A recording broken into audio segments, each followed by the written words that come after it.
right. So we're going to go ahead and get started here. Thank you all so much for joining us today for Coaching for Culture Change, a game plan to prevent violence here in Napa County. I understand that we're all busy, and I just want to acknowledge and thank everybody for joining us today and for setting time aside to log on. And I'm really, really, really grateful for everybody's time. We have a great panel here today, and I'm super excited to get started. So just Zoom, just so everybody knows, this session is being recorded. Everybody is automatically muted. You can type questions into the comments, into the Q&A box. We're going to hold these until the end and offer all of our panelists to answer at the end. And at that time, if you would like to raise your hand, we can actually unmute you so you can engage with the panelist. If anybody has any technical difficulties, I invite you to please send an email to KarenC@napanews.org. She is handling our technical assistance today. If you want to shoot her your phone number, you guys can get on the phone. I think everyone's got it all figured out today. So before we dive in, I would like to take a poll to just kind of take the temperature and see how everybody is doing. And so that we all understand how to use polls. So just a quick question here, but on a scale of cat, how is everybody feeling today?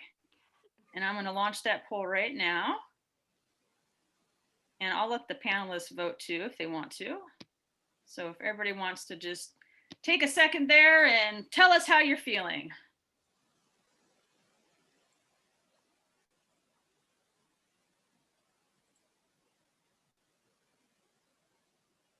All right, so it's like we're almost all there. A couple more seconds.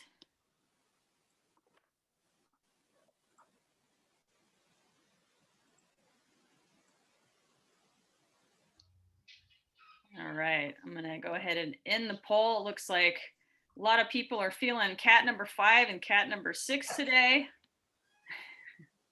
We'll share the results, so we're gonna take a look there.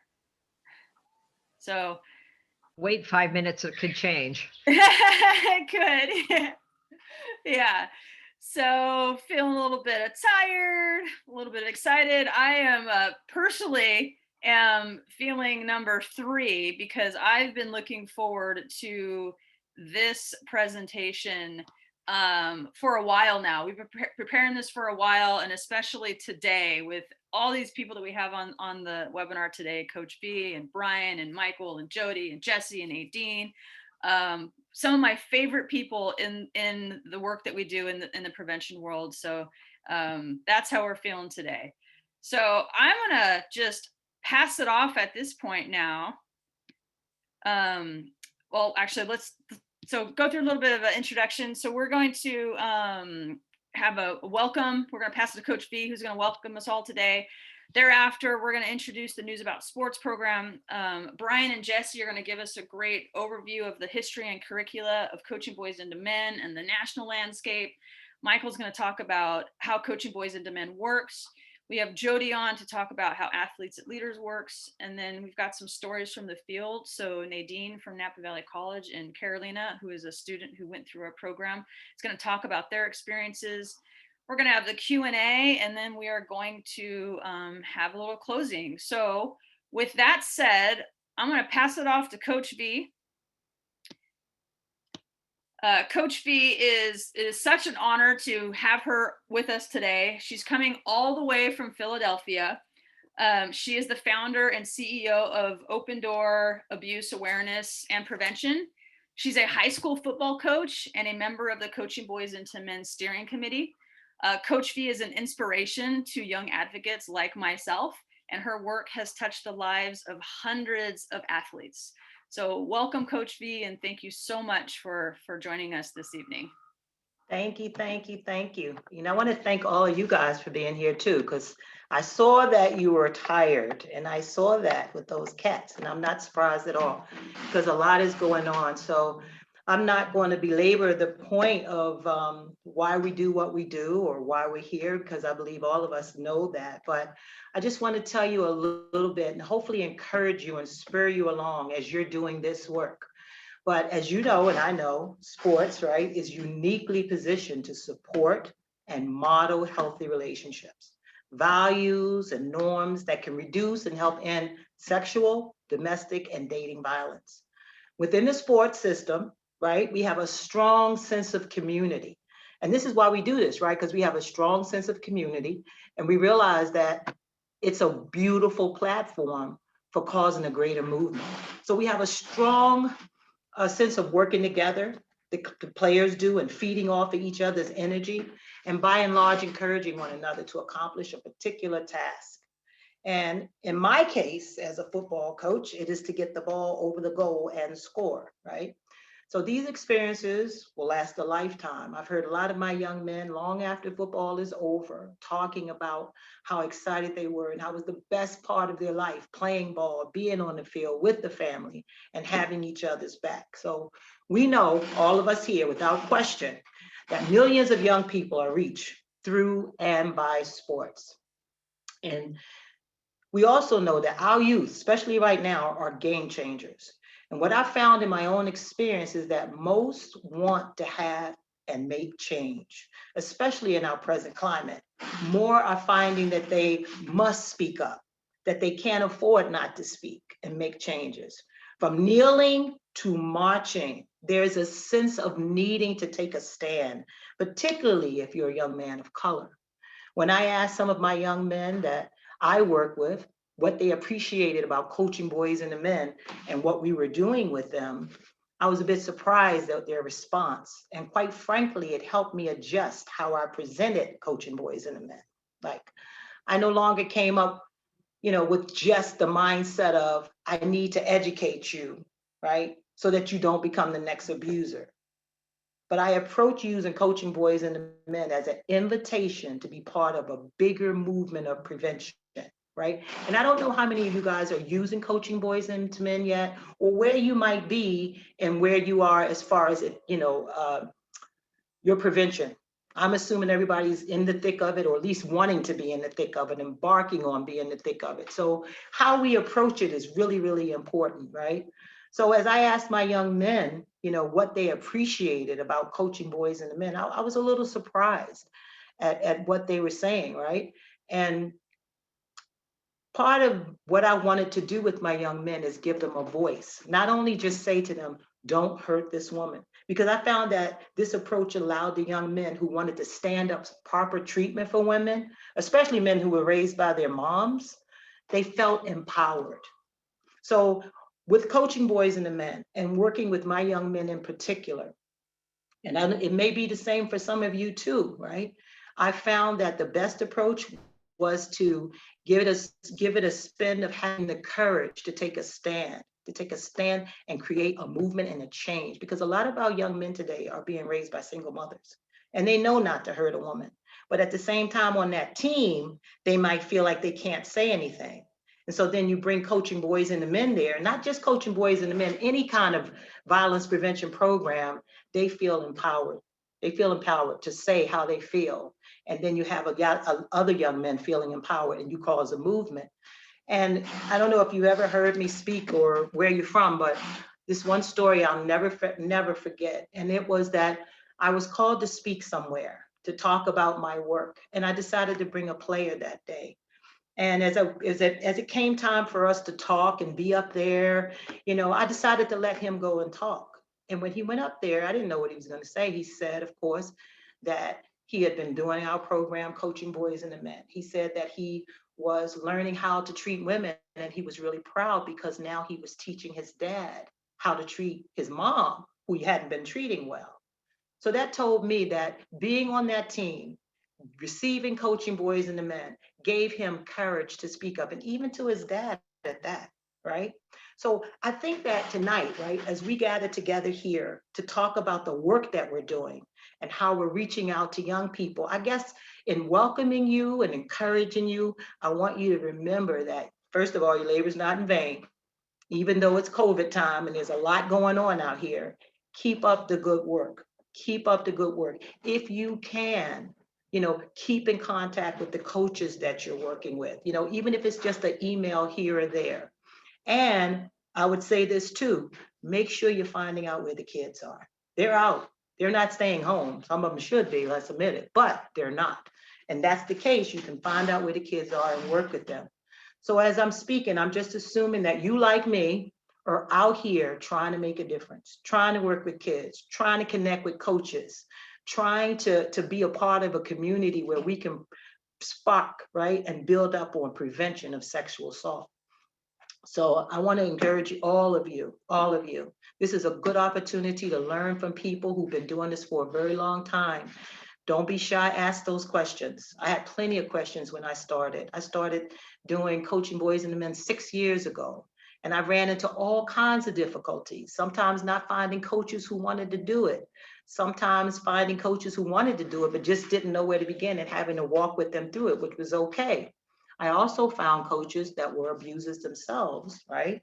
And I realized very early on that they probably wouldn't do with the program what we needed them to do until they fixed what was wrong with them. So again, I want to welcome you guys here. I want to encourage you that wherever you are and what you're doing, your labor is not in vain, because I can imagine how difficult it might be right now, especially you all who might have a grant to fill and you can't fill it because you can't get to the team. So with that note, I want to show you guys really quick a little snippet. Now it's going to be a little choppy in the sense that I'm not going to start from the beginning to the end, but I want to show you some of the outside the box work that I'm doing here in Pennsylvania in these times of COVID. Now, to set the background, I just want to tell you, in Philadelphia, we've been losing a lot of young men to violence. And unfortunately, I've had to, be in the midst of talking to teams who've lost somebody, and it's been really tough. But I usually have a camp once a year where I bring players out. And this year, I pretty much thought I wasn't going to do it because the guys were, COVID was happening, and it just didn't seem like it was going to work. Now, here's outside the box, right? A coach called me up and said, Coach V, we need this. We just lost our player. My team is hurting. I need something for my boys, right? And even in the midst of COVID, I figured we got to do something. We got it. So what I want to show you real quick is a small, now again, it's going to be kind of ending and starting kind of in weird spaces, but I just want to show you what the experience was for the young men that came out. So I need you to see this, and I'm going to ask, can I share my screen now? Yeah, there you go. I'm going to ask, can I share my screen? And hopefully you guys will be able to hear this well. Let me just maximize. All schools are going to maintain their current flexibility. All right, I don't know how that happened, but it got back. Stay with me. All right, here we go. Can everybody hear it? Can you hear it? Somebody let me know. Can you hear it? I can't see, so you have to say yes. Yep. All right, good. Now this is the camp that we take our young men to. I'm just gonna scroll up a little tiny bit. Open Door Abuse Awareness Prevention, ODAP, ODAAP. Today we had the privilege of having a group of young men out at our camp.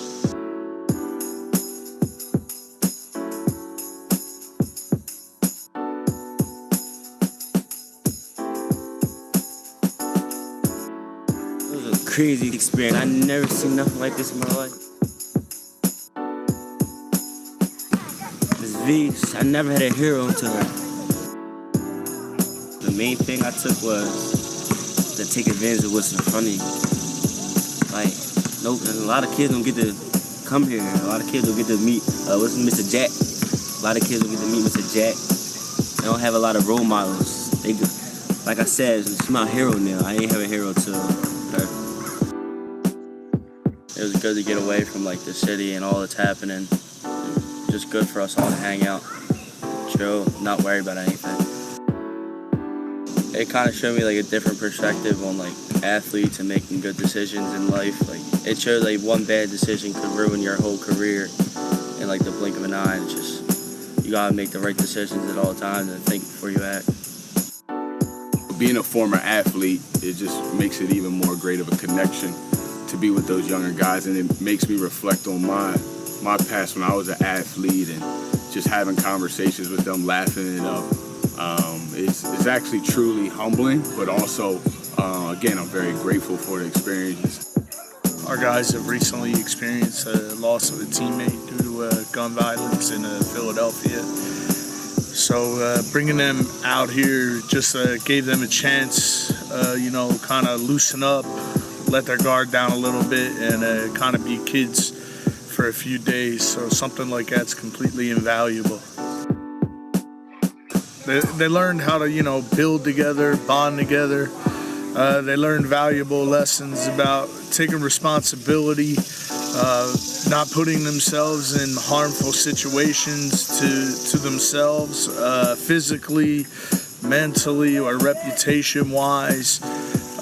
Just an overall great experience, a learning experience, something they're going to remember the rest of their lives.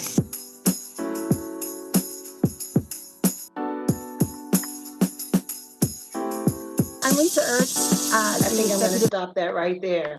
I think you guys got a good idea of what I'm talking about. So the idea is, it is tough out here right now as far as COVID is concerned, and connecting with coaches and connecting with kids. But at the end of the day, kids are out here. They're hurting. They need us.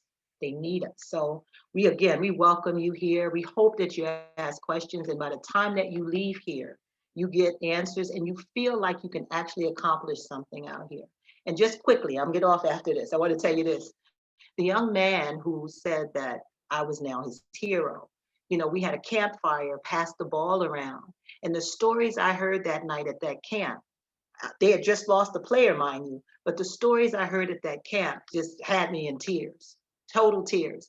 And he was the one young man that the coach believed life would be taken because of his behavior and the way he was living. At the time, I didn't know that. But when it came around for him to speak, he just said, I don't have a hero. I don't, really hard. And by the time we left camp, he was telling me I was his hero. So we took a chance. We did what we needed to do, to get the guys going. So you do the same, guys. Hang in there, all right? Thank you so much, Coach V, for that introduction and for setting the stage and for sharing your powerful story and your athletes with us. So now I'd like to introduce the rest of the panel. So my name is Bailey. I am with News Domestic Violence and Sexual Abuse Services here in Napa County. And I'm also the program manager for our Sexual Assault Victim Services Department. And I also manage the News About Sports program, which I'm going to talk about a little bit later. Brian, would you like to introduce yourself?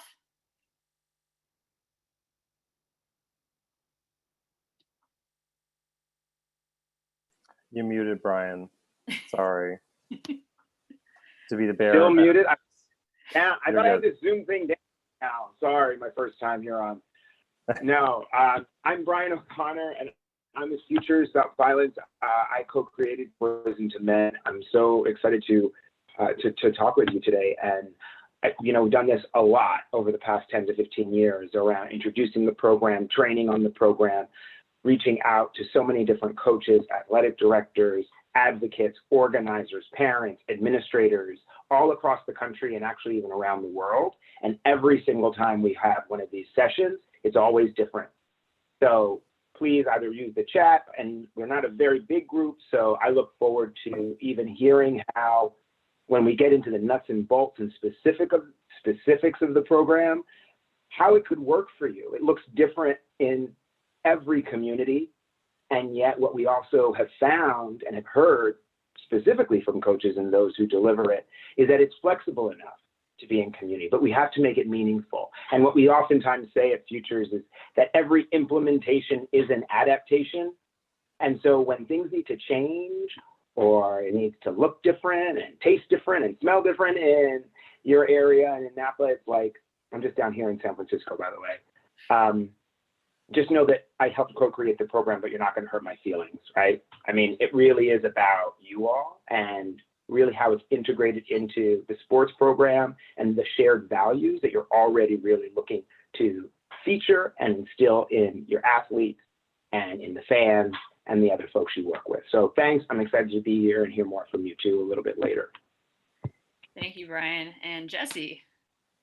Hi there, I'm Jesse Mahler. I'm newer to the Futures and Coaching Boys into Men team, but am the current community manager of the program. So very in tune with what's happening in Philadelphia and in Holland, Michigan, and in New Orleans, Louisiana, and in Napa, California. So it's really great to be here and happy to be kind of a connecting point for a lot of the folks who are here, in addition to Bailey. So thanks so much for having me on. Thank you, Jesse. And Michael. Hi, everyone. My name is Michael Aquino. I'm Director of Campus Life at De La Salle High School up in Concord, or down in Concord from you guys in Contra Costa County. And I'm coming to you and to CBIM, not just as a school administrator, but also as a coach. So I coach JV Frost-Off Wrestling at De La Salle. We're a boys Catholic school, about 1,000 boys. So I'll be talking a little bit about our experience and as a coach implementing coaching boys into men into our athletic program as a whole, but then also my experience with our particular team. So excited to be here. I'm grateful that you guys took the time out tonight to learn a little bit more about coaching boys into men and athletes as leaders. And Jody. Hello, everyone. My name is Jody Sanborn, and I'm a prevention specialist with the Wyoming Coalition Against Domestic Violence and Sexual Assault. So I am located in what is now known as Wyoming on the ancestral lands of the Arapaho, the Crow, the Cheyenne, and the Sioux people. So I am very pleased to be with you today. I'll be talking about our experiences with athletes as leaders and giving you an overview of the program. And I am also part of the Coaching Boys into Men National Advisory Committee with Jesse and Coach V and Brian. So thank you for having me. Thank you. And joining us later will be Dr. Nadine Wayne Gravett from Napa Valley College and Carolina Cisneros Cruz, who's currently a student at Cal, but she went through the program at Napa Valley College, and they'll be sharing their stories later. So now that we've heard and introduced ourselves, we would like to know where all of you are coming from. So I'm going to launch another poll. And if you wouldn't mind just sharing with all of us what is your connection to sports?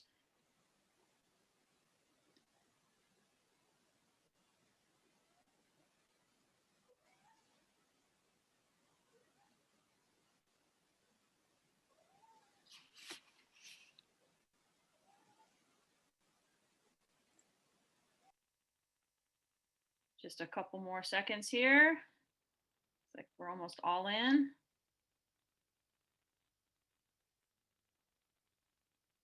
All right, I'm going to go ahead and end the poll in 3, 2, 1 and share with everybody the results. So it looks like we have a good mix here of coaches, athletic directors, as well as those who do similar work to mine as an advocate. I am just so certain that each of you are going to find this information useful and give you something to consider on how to engage athletes in violence prevention.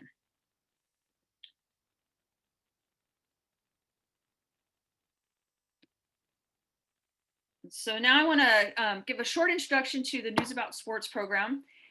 This was an opportunity that came my way back in 2018 when I was running an outdoor recreation business here in Napa and coaching a small team of beginner athletes through their very first triathlon. Sports and athletics has always played a huge part in my life.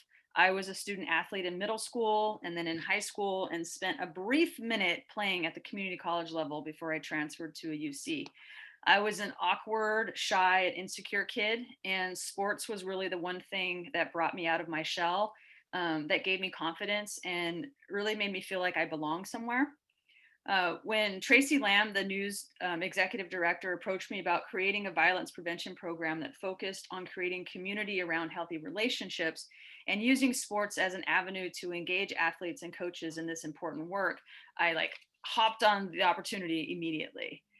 And our game plan to prevent violence is ambitious. I like to think about it in terms of a strategy, like a playbook. How can we overcome some of the great issues we are seeing with teen dating violence? knowing that 1 in 3 teenagers report knowing a friend or peer who has been physically hurt by their partner, or that we know that 1 in 4 girls and 1 in 6 boys will experience sexual assault before they turn 18. How can we provide our youth and young adults with the space to have these conversations around these things that they're experiencing in our schools or even at home, or the pressures that they're facing from negative cultural norms in our society? How can we expand the reach of evidence-based prevention programs like Coaching Boys into Men and Athletes as Leaders to educate our athletes about healthy relationships? And in this moment with COVID and distance learning, how do we stay connected with our athletes even when we can't see them or be with them in person, and continue to inspire them and motivate them, encourage them to perform at their best? So our first play is exactly what we're doing right now with all of you. News About Sports wants to connect leaders in our sport community. We want to bring coaches and athletic directors, athletes, and advocates together for training on how to implement violence prevention programs to create change in our schools, communities, and in our homes. Things like teen dating violence, relationship abuse, and sexual assault is preventable. And one step towards stopping that is our connection and relationships with each of you. All students, all athletes, and all people can play a role in creating a safer community for everybody. So when we talk about healthy athletes, there's a lot of attention focused to their physical well-being and preventing injuries. There's also a lot of attention paid to academics, and I'm sure that each of you in your athletic departments have some commitment to making sure athletes excel academically and emphasize building character and leadership and nurturing good sportsmanship. What we strive to do is expand that definition of healthy athlete to include respect, gender equity, and gaining life skills like how to navigate healthy and unhealthy relationships and take care of themselves and their peers on and off the field. News About Sports really wants to expand the reach of evidence-based violence prevention programs like Coaching Boys into Men and Athletes as Leaders, not only within like a single school, but within the sporting institutions throughout Napa County. With these programs, we move from responding to problems to getting ahead of problems and preventing them from happening in the first place. And Brian and Jesse and Michael and Jody are going to go into greater detail on how that works and how they use it. Social norms change is at the core of our work. Healthy gender role expectations, supporting and affirming consent, active bystander behaviors, celebrating diversity and respect for others. These are norms that we want to inspire and that are associated with sexual and gender-based violence prevention. So at the end of the game, what we want to do is really build community around these positive behaviors and social norms and encourage them to grow within our teams and on our campuses and in the greater community. And I've been fortunate enough to receive a grant through California Emergency Operations to make these programs available to each of you in sporting programs in Napa County. So at this point, I'm going to pass the ball to Brian, who's going to talk more specifically about the history and curricula and national landscape of Coaching Boys into Men. Thanks a lot, Bailey. And that's an amazing segue, important segue into getting more specifics around some of the history of the program and also some of the specifics of how it's delivered and implemented within the sports season, but also some of the adaptations that have been made as well. As I was saying earlier, with every implementation looks different. So what I want to start with is first, and Bailey, I think you're going to help me with the slides. Is that right? Great. And so CBIM is the only evidence-based prevention program that trains and motivates athletic coaches to teach their young male athletes healthy relationship skills and positive masculinity. But we didn't really start there, right? We didn't actually start on the work of engaging men and boys, thinking that it was going to be a program that is going to be delivered by coaches, or even one that was going to leverage sports as a platform to do this work. And, a major caveat and recognition really is that we understand that this content could be considered intimidating. And if it were easy, everybody would be doing it, right? So we could agree, I imagine, that we really do care about the health and the safety and the well-being of our student athletes, of young people. We recognize that as a coach, we do have a role to play in helping to develop strong character and build successful individuals moving forward, right? And with that said, again, we didn't really think we were going to focus it in only on sports. What really it came down to was, from a Futures Without Violence perspective in the organization where I work, was one where we had done campaigns. My background is in advertising, and I was a journalist actually in New York. Before I came to work at Futures and doing the work I do, particularly around social norm change campaigns, ones that about how do we really help transform culture? How do we identify and see and recognize various factors, environmental factors, that we can really change, because the factors that are system driven that can also really perpetuate violence, particularly in the school, community, or other settings. And so one thing that I oftentimes call out, though, is, like Bailey, as was mentioned, is that sports played a real crucial role in and central role in my life as well. From the get, like from when I was 6 years old, playing soccer, moving up into high school, and then playing more competitive tennis in college as well. I, see the opportunity, right? Certainly that sports can give, right? And that sports provide. And you all, I'm sure, agree with that. And many of us, too, already subscribe to teamwork and self-discipline and the hard work it takes to really be on a collective, particularly on a team sport where we really do have to work together. It's really about how, when we talk about leveraging the social capital that, frankly, athletes in middle school, in high school, and in college, and we'll talk also a bit about how coaching boys into men. I usually focus in, and when I'm talking about it, I typically talk about our high school program, but just know that it's been aged down to middle school, as well as also aged up to college age years as well around the country. In fact, this current year, UC Berkeley is our first D1 school that also is taking on the program, and it looks a little bit different, as you can imagine, throughout the season and the way in which it's implemented. But all that's to say that, here, this is a little bit of the history around the polling that revealed that men could be part of the solution. The solution to what? The solution to, more specifically, it was around the solution to ending violence against women and girls. And historically, before this time, and I talked about some of my background in campaign development and in marketing, really, and in advertising, and then more editorial into journalism, is talking about the human story, right? And what are the messages that are out there that really help move us and move our hearts and minds to care about a whole host of issues? There's many worthwhile things out there that we really need to focus on, and they're also really grasping for our attention.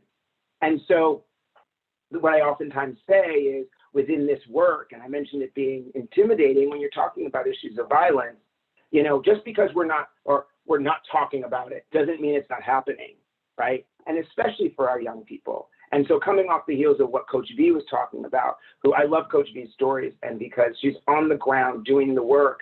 And when you hear young men coming forward and saying, wow, what a transformative experience this was about how I can have strong, healthier relationships around communication and respect and build up my own integrity, that's really the foundation of the program that we were moving into, in thinking about how the social capital that oftentimes student athletes are the popular kids, and how they have influence over their peers, we really do position and present and believe at its core that Coaching Boys into Men is a leadership program. So when you're walking around the class, the hallway or the locker room or in the classroom, you are looked up to by and large.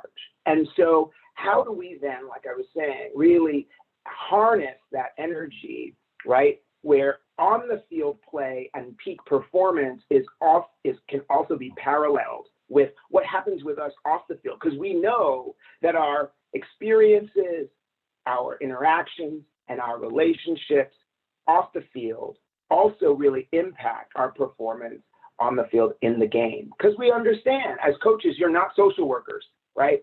And so it's like, in your lane, how can this work? How can this program and this content be put through, your own program's meat grinder, so to speak, that works for you when you think about the values that you're also trying to espouse, and recognizing the importance that we have a daily opportunity to talk to young people about, you know, their life overall, right? And then moving into more specifically getting out in front of it, right? We oftentimes say in coaching boys and men that, you know, the best, well, or it's known, like the sports adage, right? Of like, oh yeah, you know, the best defense is a better offense, right? And so sure, when we're engaging and identifying certain incidents that might go down and that, you know, your team is talking about and raising it and using it as a teachable moment, that's really important.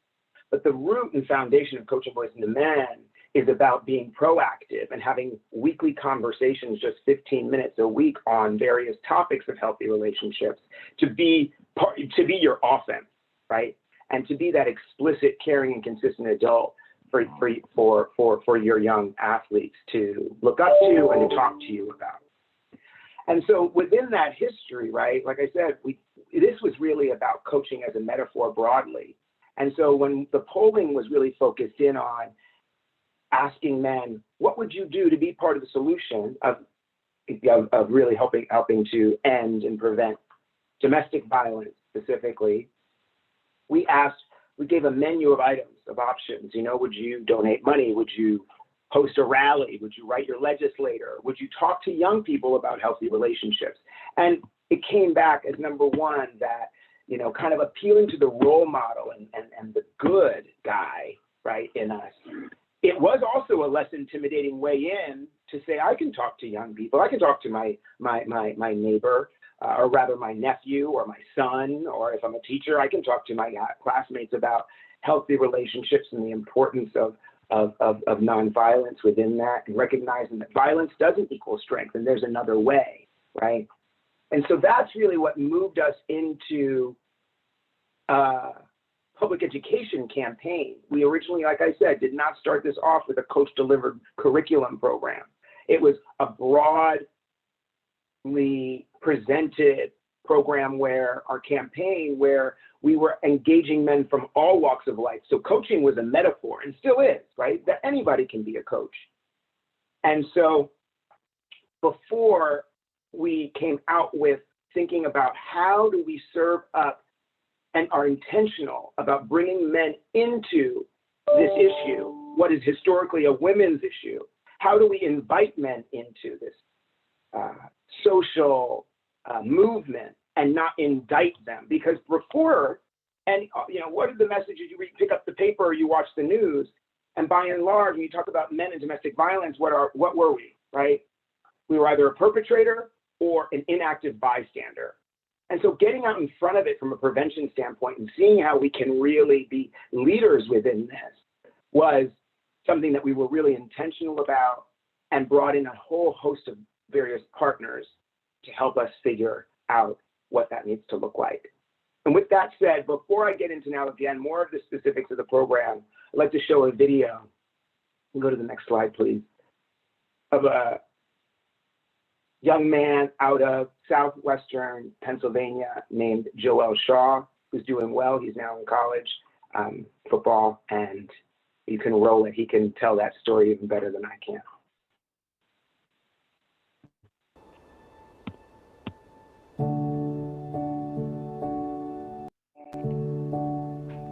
There you go. Pick him up. Pick him up. Get him through. Get him through. I play football for my mom. You play football for Woodland Hills, so you get a lot of respect. Nice feet. Nice feet. Good. Good job. That's where to work. Pick him up. Pick him up. Good job. It's hard to please my coaches, but my mom, she's on another level. Working out.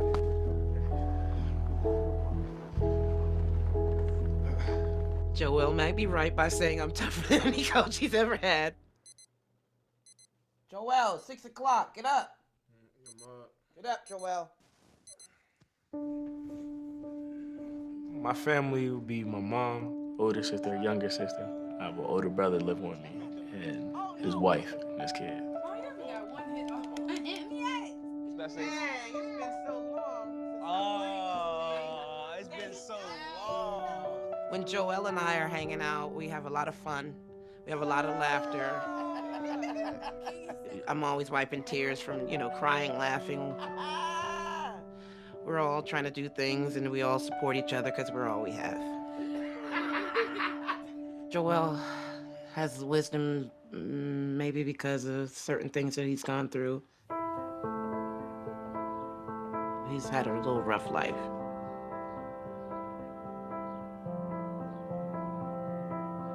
During the marriage that I was in, it was very abusive.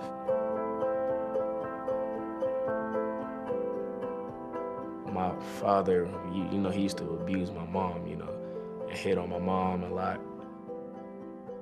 My kids have woke up in the middle of the night screaming and hollering because they hear or see that their mom is getting choked or pounded.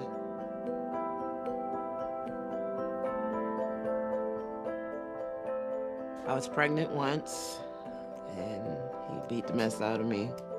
Lost a baby. The last time I tried to get away, we had everything packed.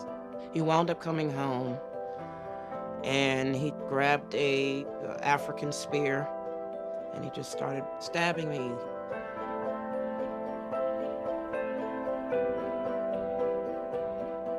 That day that happened, it wasn't a very good day for me. Seeing my mom crying and the struggle, like just struggling to live. And I couldn't save him from knowing that your mom was getting ready to get beat up again and blah, blah, blah.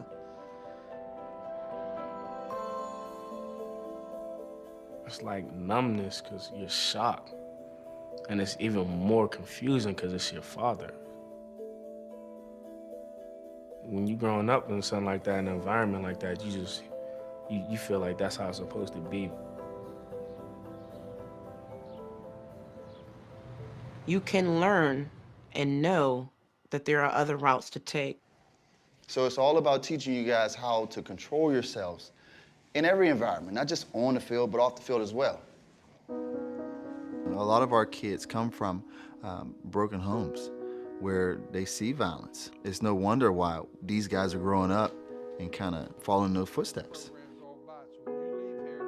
Coaching Boys into Men is a program that we started here with our athletes. You're a better man. You know how to treat women. It's helping us break patterns with these young men in their relationships with the women that are in their lives. Abuse can come in many different ways, right? It can be physical, it can be verbal, it can be what you say on the internet. Boys and Men taught me how to control my anger.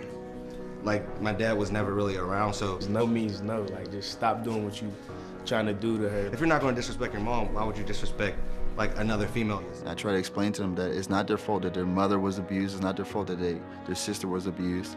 But it will be their fault if they continue the process. I have to be part of my solution, so the men have to be part of the solution. It's teaching me to be a mentor to others. This is not a black issue, it's not a poor issue, it's not a woman's issue, it's not a girl's issue. This is every one of our issues. In 10 years, I feel like I'm gonna be a good person, or at least know that I'm a better person than my dad was.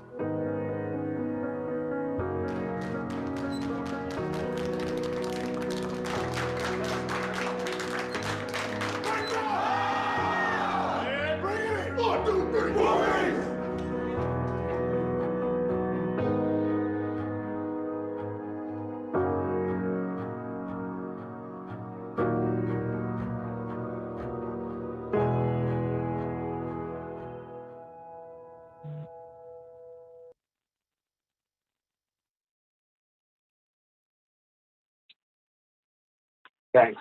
So, yeah, no, Joel, it's a really strong story. And in fact, Woodland Hills High School, too, is one of our champion schools. Coach Novak was one of the first coaches to take on the program when we initiated or first came to the Pittsburgh area about 8 or 9 years ago. And so it continues to still run strong. We can go to the next slide, please. And so, as I talked about before, that It wasn't a coach delivered program, really centered in sports. At first, it was the broader public awareness campaign.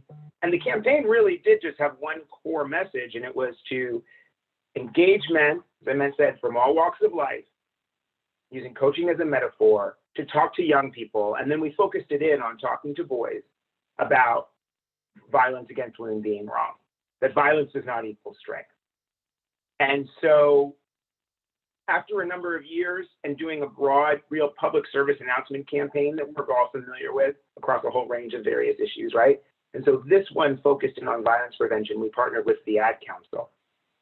But we soon honed into looking at sports as this broad platform, because once men were leaning in and saying, sure, yes, okay, I recognize that this is something that's really important for me to stand up and be, like I was saying, proactive about, be explicit that I care about talking to you, not only just about your relationships, right? But if we're not talking, you can't just jump to talking about, hey, what's going on with dating, hooking up, relationships in school or out in and outside of school, if you're not talking about, who your kids, who they're hanging out with, or how school's going and what their favorite subject is. And so it really is part of an overall kind of repertoire, if you will. It's part of relationship building. And so that's what we also look to learn from our coaches, is around what are they already doing that engages the athletes in helping to build up their, not just their character, but also to try to promote greater safety and health and wellness, right? And so from a conditioning and nutrition standpoint, all the way to not just physical health, but also mental health and well-being as well. One of the first communities that we implemented in was in Northern Iowa. And I always have this young man who was a junior football player in my mind when I think about this program. And it just encapsulates so much of what really keeps me going, in how it was like the first or second season that we had ever piloted the program, back just even after 2008, 2009 in Northern Iowa. And we're doing some focus groups after having implemented first, right, this pilot. And this young man said, it was a little awkward at first, coach talking about this stuff, personal responsibility. And, we start off with these topics from personal responsibility and insulting language, right, which at the beginning of the season could seem a bit easier to broach, right? A 15-minute conversation that the coach is trained on facilitating each week, but just 15 minutes, right? Because as I said, coaches aren't social workers, and it's really important when we think about the local advocates, that coach-advocate partnership is critical. Because as I said, just because we're not talking about it doesn't mean it's not happening. But what we do here is that when we do start talking about these things, oftentimes when young people do share, what they might share is what's going on at home. Say, for example, in Joelle's case, or that they see, to Bailey's point around some of the statistics of like they see or know a friend or peer that might be in physical or even verbal or sexually harassing and abusive situation. And so this young man said, it was a little awkward at first, but after a few weeks, we were really looking forward to these conversations with coach. And it really increased our team connectedness and made us stronger overall. And he said, because, nobody talks to us about this stuff. We're just supposed to know. We're just expected to know. And that just always sticks with me, because you can see it, right? The number of coaches and parents and all the work we do from a prevention standpoint, when we think about those adults creating safe, stable, nurturing relationships, they always say, well, I don't abuse my partner. I don't, use that same language. And also we hear from coaches too, after going through the program, as I said, it's less intimidating to say, hey, I'm going to talk to my team about it. They're sometimes recognizing, like, we have to look at our own selves, right? And say, ooh, do I do that? Am I berating them on the sideline sometimes when it's like, oh man, we've been practicing that all season long, and it didn't really and that play didn't necessarily go through, right? So we have to also to be the examples, right, too, of how we treat people with respect. But with that said, overall, this young man was talking about how it changed the culture and the climate of the team. But he said, we're expected just to know. And if you know what, nobody talks to us about that stuff, well, guess what? Some people are talking about that stuff. So if we are not doing it, where are they getting it from, right? Internet, media, watching porn. I mean, that's really what we're also up against in some respects. And so, you can go to the next slide, please. When we think about the specifics of the program, I'm going to wrap up here soon, is around, the evidence and the effectiveness of it was at the core. And we worked with our chief evaluators around 3 core outcomes of the program and really saw statistically significant movement in increasing knowledge of abusive behaviors, right? So we have to know and recognize that something's not okay before we can actually do something about it, as well as increasing gender equitable attitudes, but also the intention to intervene and being a positive bystander, because those 15-minute conversations are one thing, practices and games are another, but we're not with our athletes all the time. And so are we giving them the language and the tools, right, to know that not only are you there to support them, but when they're out, they get the social permission, right, around in the locker room and classroom and hallways, as I was saying, of being able to really speak up, or when they see or hear something that's not okay, speak up, provided it's a safe environment. But they do know that at least the coach is there to be supportive. And then when the coach also needs greater support or doesn't necessarily have the answer, so to speak, like that's where the advocate comes in, and knowing that other school personnel also need to be involved in this. And I say school, like I said, I default to that, but we implement why as well. We implemented other serving organizations where there's a collective that comes together with an adult mentor that's able to deliver the program. Again, heard our feelings around how this works for you, but when we get into it, we'd love to do more. And again, thanks a lot for your time. I can hand it over to my colleague, Jesse Mahler. Great, thanks so much, Brian. So thinking about where we are now in the program, we are implementing in places that, I was not around 15 years ago when the program was first getting off the ground, but in places that I don't know if we could have imagined. So as I mentioned earlier, if we're talking about Michigan, Tennessee, Louisiana, Pennsylvania, and even internationally. And the reason that we think it's relevant to bring up this broader scope of things is that everyone here today and those who are participating in similar trainings and have been for even since COVID began, and introductions to the program are part of a much larger movement, to work with coaches to leverage the platform that sports already have to not just prevent gender-based violence, but as we've talked about, is to build leadership characteristics, to promote learning about healthy relationships, about communication, about consent, about digital disrespect in social media, and to really raise young people that value those things. So that larger movement is not taking place necessarily in the streets in this case, but on the field and in the gym, and it matters greatly, as Brian, as Coach V have just pointed out. So we can go to the next slide. And I won't linger here too much longer, but the second point here that I just wanted to really emphasize is that there's such a need in our culture and in our communities around gender-based violence. The video of Joelle is such a great example for boys and men to take greater leadership. And I think oftentimes, as Brian was saying, there's this sense of we're expected to know what to do.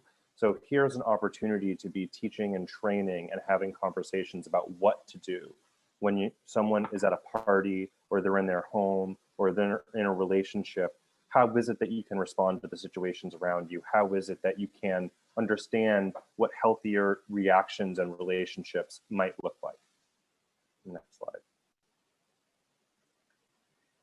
And as I'm sure a lot of the folks here know, sports have just been so impacted by the pandemic. So if we're talking about seasons that have been rescheduled, seasons that have been canceled, so many elements of this program have been harder to actually implement, which is why it's so amazing the work of folks like Coach B, who are how do we still provide access to resources for young people? How do we make sure young people are still connecting with their coaches, with adults in the community? And this is something that we know is such a point right now, which is that young people, period, are struggling, and young men are struggling to be able to, are falling through the cracks. And that's where, whether or not it's virtual implementation of the program or it is in person because sports are able to come back, that the role of coaches is just more important now than ever. So we do have folks across the country who are implementing virtually. A lot of sports are now coming back online. I mean, if we were having this conversation even a couple months ago, let alone 6 months ago, they would have been much more up in the air. So I know that the time is actually, there's no normalcy around things right now, but at least we're having more of an understanding of what things look like and where there might be opportunities to implement the program. And lastly, on the next slide, just to talk a bit about some things to expect and also that we've been working on. One is that we have been updating the coaches clinic, so the training for coaches to include virtual considerations so that one does not need to be in person in order to implement it.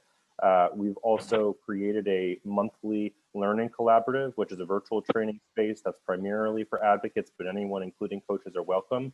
That is really a training and connection space. So you're connecting to folks who are in very similar positions, who are thinking about virtual CVIM, who are thinking about adaptations to the program. How do you evaluate the program? How do you kind of really do work within your community to build interest from coaches?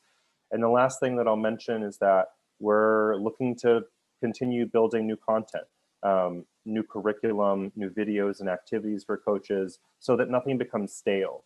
How do you have a peer leadership program so that your athletes, when they've gone through the program before, can take even greater role in facilitating sessions the next time around, that sort of thing. So there's a lot to look forward to in the program too. And once again, I think that just emphasizes that this is a movement that is just gaining more and more steam in more places across the country, which I think is a really powerful thing. And, I think the vision is that, you all and us and the, coaches and advocates who are presenting, that we're a part of this movement so that, every young athlete in this country is getting education around healthy relationships, period. And that shouldn't be something that's so extraordinary, but it is. That idea is really, it would be really profound. So thank you so much. Let's get into some of the nitty gritty of what this looks like on a day-to-day. So I'm going to pass it off to Mike. Thanks, Jesse. Thanks, Brian. So once again, coaches and all the folks that are tuning in, I want to thank you guys. I'm here to talk about my experience with coaching boys and men as a coach. As I mentioned, I'm also the director of campus life and culture at De La Salle High School. Just a little background on De La Salle. De La Salle is a school of about 1,000 boys. We're across the street from our sister school, Carondelet, which is an all-girls. These are both Catholic high schools, so faith-based schools. But one of the things that I wanted to kind of get into was how this works for a coach, and the challenges, some of the challenges that come up and the practicalities of doing that. So Bailey, would you give me the next slide? When we talk about coaching boys into men, this is, Bailey, do you wanted to do the video from Garfield? I didn't know if we had enough time to do that. Are you still interested in showing that? I think we've touched on it. We can forego the video this time. Okay. Cool, because one of the things I can kind of speak on is how we kind of arrived at this. So coaching boys into men fits into a violence prevention strategy that De La Salle has adopted, not just in our athletic department, but campus-wide. Part of this was some work as a boys' school and as a pretty well-known athletic school in Northern California, particularly around football, our wrestling program, and a number of other sporting programs. We saw the chance for De La Salle young men to be not just leaders on the sports field, but also leaders around what it looks like to be a young man in today's society. And so we've been working with different high schools, especially boys' schools, Jesuit High School, Reardon High School, Bellarmine High School, Sarah, all in the Bay Area, Northern California, to think about how we're talking about raising young men, how leaders plays into athletics and really leveraging athletics, as was mentioned before, the role that athletes have, social capital on campus to be agents of positive change. And so coaching boys into men fits really nicely into what we're kind of doing. We were also doing it curricularly through our religious studies program. But we've been able to, in the last couple of years, get a couple of our coaches trained and start implementing coaching boys into men. So let's go to the next slide and talk a little bit about the card series. I think we can pass up the video. But the main thing for coaches who are kind of thinking, and this is kind of a common thing, how am I going to have time in all of my preseason planning and my contest planning and getting athletes prepared? What this is in a lot of ways speaks to what coaches you're already doing. A number of our coaches, as a faith-based school, we really talk about the relationships that we have with our athletes, and that we want them to be men of faith and integrity, but we want them to be leaders. And so the idea of kind of building up not just a team on the field, but also how they behave off the field, their relationships with one another as teammates, their relationships in a co-ed school with the young women on campus, and their relationships with kind of the communities that they're a part of. Part of it is also setting a tone for you as a coach. What is your expectation around behavior? What is your expectation? What do you stand for as a coach? And so some coaches say, I don't know how comfortable I am jumping into topics around domestic violence or sexual assault. And the cool thing about the card series is it really gives you a script to help you facilitate those conversations. A lot of it is just opening the door, letting your players know, this is where I stand on this. I consider this important. Let's have a conversation, guys. Let's have a conversation, ladies. Let's talk about what's important. What are you dealing with? And initially, I think you'll get through some of that reticence, that nervousness that for some of your athletes, coach never talked to me about this before. But it also sets the tone that our program's different. At De La Salle, you're more than just the athlete. You're more than just a student. You're a man in the world, and this is our expectation for you. So it really leverages your role as a coach as a role model, and all you really need is about 15 minutes a week. But it's also that desire to say, you know what, I don't know where to start, but I want to start somewhere. For some coaches, you have a lot of language. You've been thinking about this, and you're here tonight because you're ready to take the next step. So that's in the form of about 12 mini lessons that happen. Again, it's about 15 minutes. My co-coach and I, we have JV Frost off. We have about 45 wrestlers in our mat room. Obviously with COVID, that's changed a little bit. But we put Fridays, our Friday practice, before practice starts, before warm-up starts, we devoted time to our card series. And so for us, that Friday, usually that was a day we were prepping for tournaments and things like that. So Friday was a great day for us to have those discussions. And again, it started out with us setting the tone about why we were doing it, why this was important to us, and what we wanted the boys to get out of it. And so that's really key. Next slide for me, Bailey, please. And so as you get into the card series, it's this idea of not just what you do on the field, but it's also showing them what a leader looks like, that you're willing to have these conversations and give them the courage to have the conversations with one another.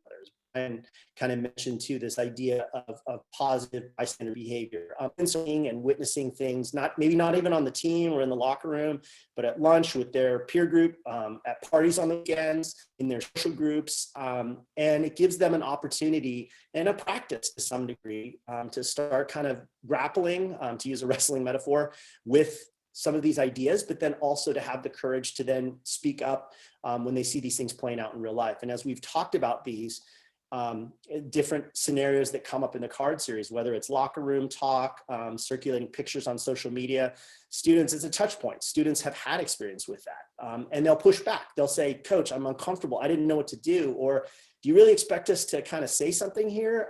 And the answer is yes, we do. And they see that in our behaviors too, the language we're using. We talk to our wrestlers about, you'll never hear us say, and sometimes you'll hear this too, like, oh, you wrestle like a girl, or something like that, or demeaning, kind of tearing down language. You won't hear that from us as coaches, and we're going to hold you accountable to that as well. So we're living out as coaches the same thing we're expecting from our athletes, and walking them through some of these topics in the card series. So you are a critical piece. Next slide for me, please. when you talk about kind of this idea of the role that coaches have and the time that you take to kind of form your team, not just in the tactical preparation and the practice preparation for matches or for games, but that you are a positive influence to them as coaches, as young men and women, as adults. You're a positive adult role model, and the language you use, the words you choose, and the topics that you bring up and say that this is what's important to me, really speak to the type of influence that you'll have. Thank you. Next slide. So when we talk a little bit about this idea of CBIM being evidence-based, one of the key pieces that we do is a survey. So we actually did a beginning of the season survey and then an end of season survey to see how athletes, their decision-making, but also just their opinions on domestic violence, on relationships, sexual assault, just how those kind of things shifted as we talked about these. And again, this was also not just on our team, but we were doing these messages as a school community as well. And consistently, we've seen with schools that implement coaching boys into men, an increased knowledge of these types of abusive behaviors, students being a little more willing to kind of have that mental practice of thinking about and then being able to, when they see these things play out in their social lives, or at school, to be able to intervene. And so being not just a good witness, not just somebody who, and again, this is not about training athletes or young men or women to be like these bouncers to kind of intervene, but really to kind of interrupt harassing language, things they hear, jokes, to be able to also report those things and say, hey, this is what I heard somebody talking about. I'm uncomfortable with this. I'm concerned about my teammate. They'll bring it to us as coaches. They'll bring it to their counselors. So these are all really valuable pieces and actionable pieces that we've seen with the evidence of schools that have implemented coaching boys into men. Next slide, please. So again, this is just to kind of reiterate this idea of kind of players impacting their teams, the role that the team has on the school, and then the school in the community. And again, at De La Salle, we're really trying to kind of move beyond De La Salle, known for being just good on the field, but also upstanding. And part of this too, I'll be honest, is our effort to lean into some highly publicized sexual assaults that our athletes were involved with. This work that we started in our violence prevention predated these assaults, but these things were happening. And in a way, it just uncovered things that had been happening in our culture. And so I really encourage you as coaches and as schools to kind of lean in and really understand what's going on in the social media lives, in the private lives of your students, that these things, that students are grappling with these issues about healthy relationships, about alcohol use, about sexuality. So all of these things are coming up for them and giving them an opportunity to kind of talk with one another in a safe space, talk to a trusted adult, really becomes a key part in making a healthier community for all of us. Next slide, please. So just talking about the coaching commitments, again, it's a card series. It's a really easy, these are really well designed. Basically, it allows you in about 15 minutes to do an opener, to kind of, and this is again, for coaches who are either well-versed in talking about this. One of our football coaches, this is part of his preseason speech. He talks, especially with the defensive line that he's in charge of, he makes a lot of effort to talk about relationships with his athletes. And so whether you have already an idea about how you want to talk about violence, how you want to talk about sexual assault in your athlete, or you're new, the card series has a great kind of starter script, if you will, to just kind of jump in and say, here's how I want to talk about these things. And you can literally utilize it, whether it's talking about insulting language, doing a warm-up, talking about disrespectful behavior towards women and girls. All of these topics are laid out in really clear terms. And again, only about 15 or 20 minutes out of your practice time a week. It helps you, gives you that script, that kind of fallback. And then as you begin to implement it, you can make that language your own and give your own kind of personality to it as well. It also has some tips on how to interrupt things that come up. Like one of the things that came up for us as coaches was disrespectful nicknames, being students thinking it was funny to give each other nicknames that were really hurtful and offensive to the student. But the athlete was like, well, I want to be part of the group. I don't want to make it seem like I can't handle it. But we really had to address those types of behaviors. And so that was kind of a locker room moment that we could have, where we could interrupt something and say, hey, time out, guys, let's talk about this real quick. Why do we think this is funny? Why do we think this is okay? How is this uplifting our team? And so us being able to interrupt those things, that's also covered in the card series. Those unexpected teachable moments that come up as well are part of it. Can I have the next slide, please, Bailey? So again, you have 3 prep cards that kind of give you the preseason, if you will, how to kind of lay the groundwork, how to do the survey, how to tailor the survey, how to talk a little bit about, like, kind of prep the athletes, like, hey guys, this is why I think this is important. This is what we're going to be talking about. You'll get 12 training cards, which is kind of the weekly topics. There's some timeout, what are called timeout cards, that basically give you strategies for making this kind of work, kind of dealing with issues that kind of come up. Also thinking about how to broaden it and use this in your community.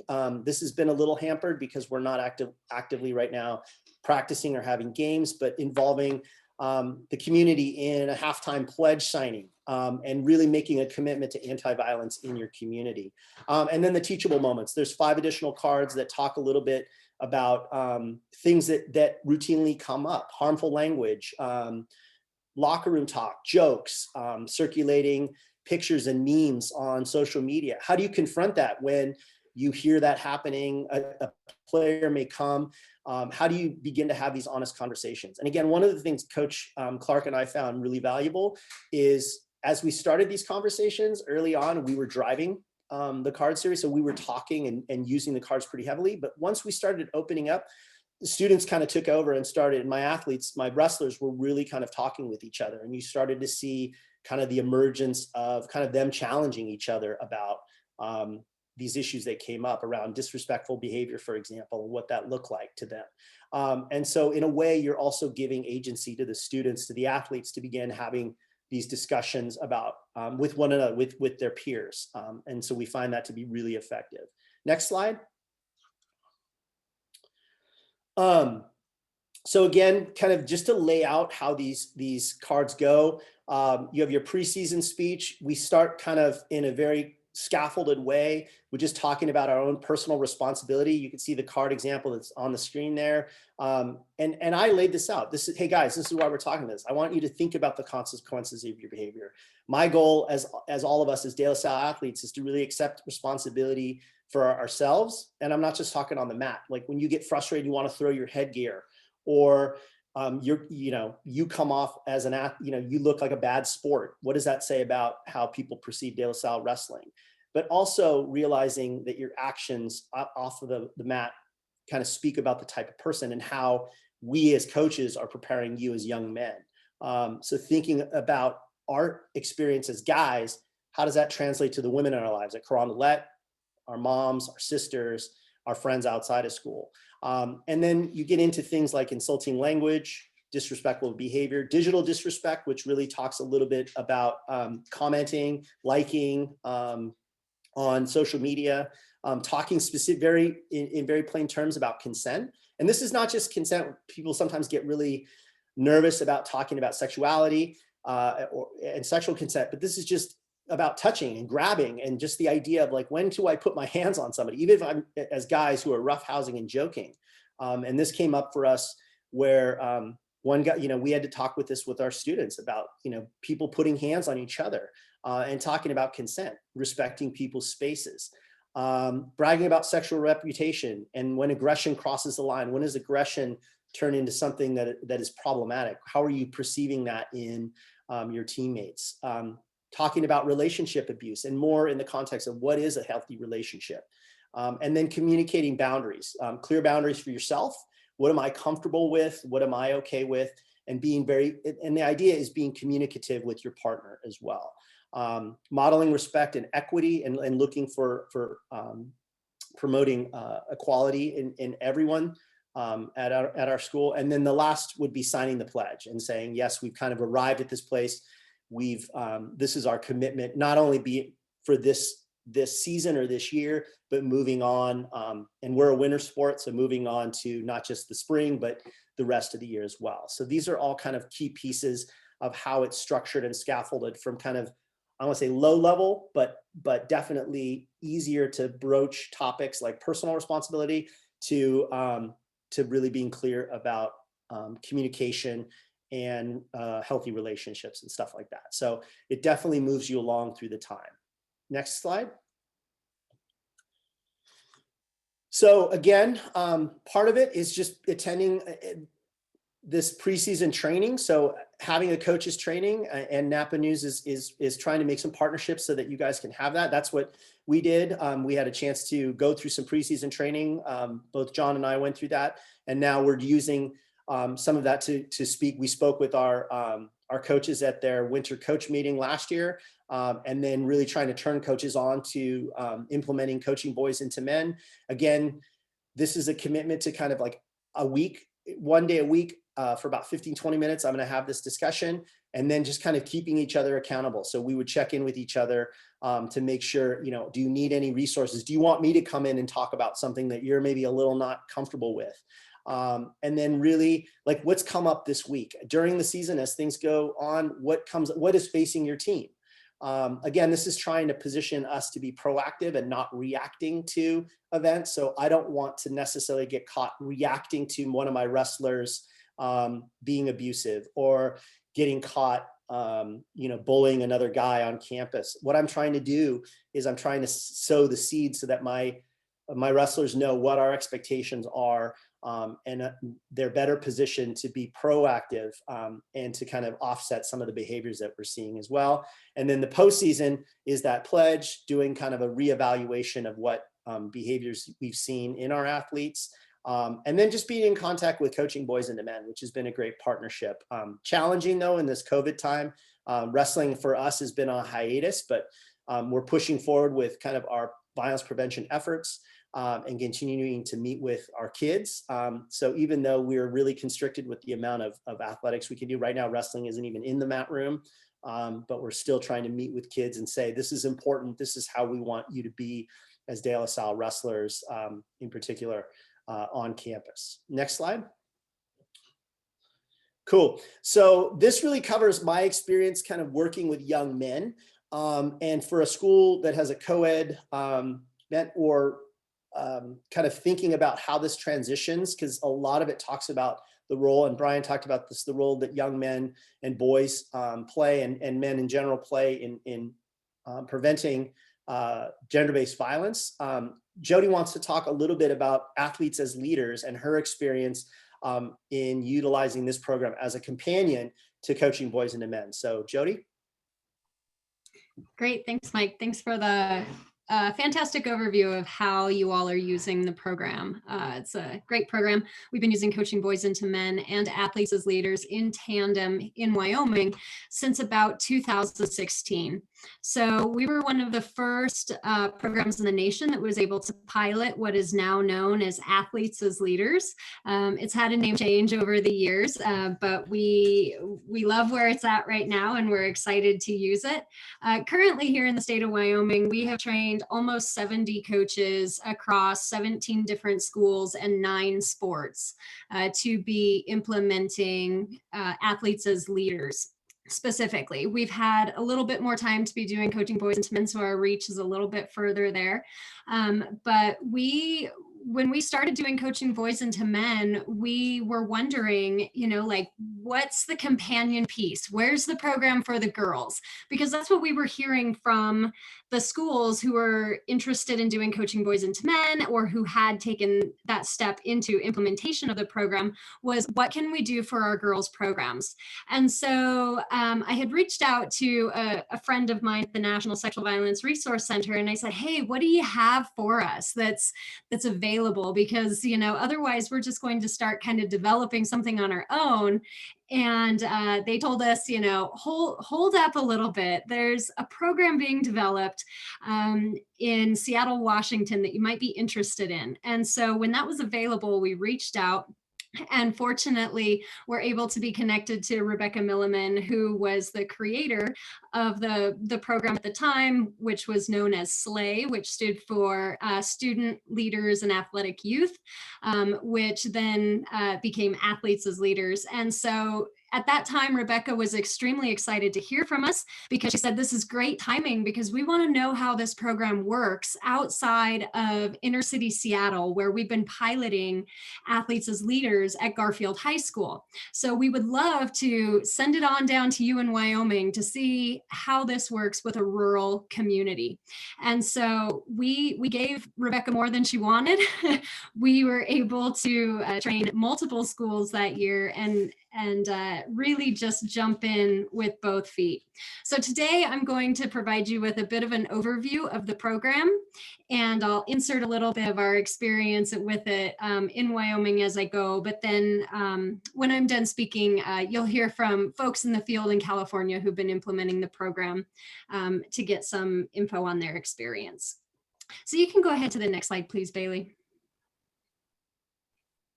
Okay, so what is Athletes as Leaders? As I've mentioned a couple of times, Athletes as Leaders is a program for high school athletes, girls sports teams. It's really marketed as a leadership program or a leadership opportunity because similar to coaching boys into men, it's really calling upon the athletes to create a safe and supportive community. It starts within themselves, the community that they have within their teams, and then also expanding out to their school communities and into their broader personal lives.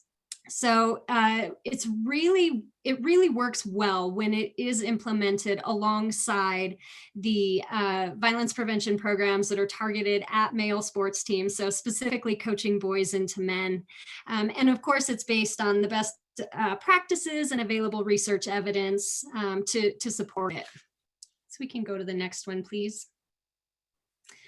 Okay, so since it is based on the best practices and best available research evidence that we have for sexual assault prevention, it kind of takes a unique approach for a lot of folks. It really tries to avoid the traditional messages that we hear about risk reduction that are aimed at women. So historically, a lot of what is called, and I'm doing air quotes here, prevention for sexual assault that's geared towards women has been, like, what kind of ways can women protect themselves from being a victim of a sexual assault or domestic violence?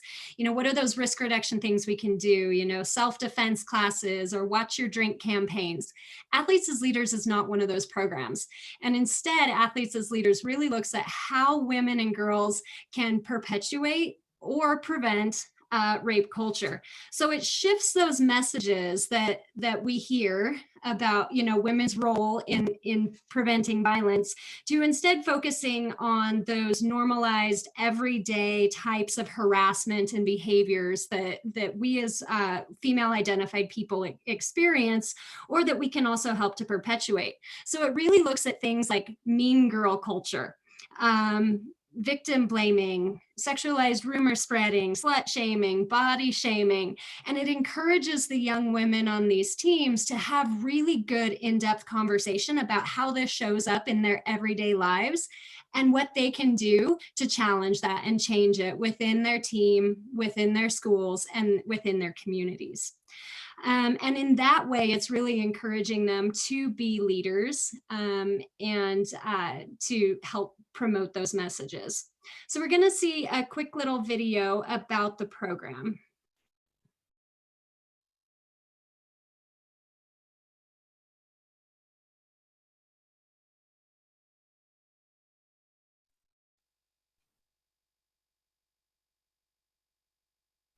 Sorry, hold on, I need to cue it up.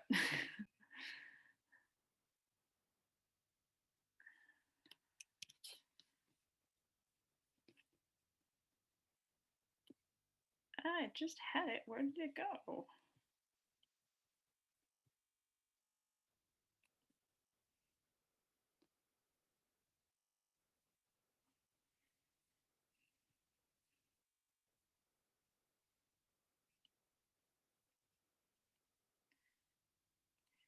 Jody, you want to just continue and I'll find the video and then I'll let you know when we're ready.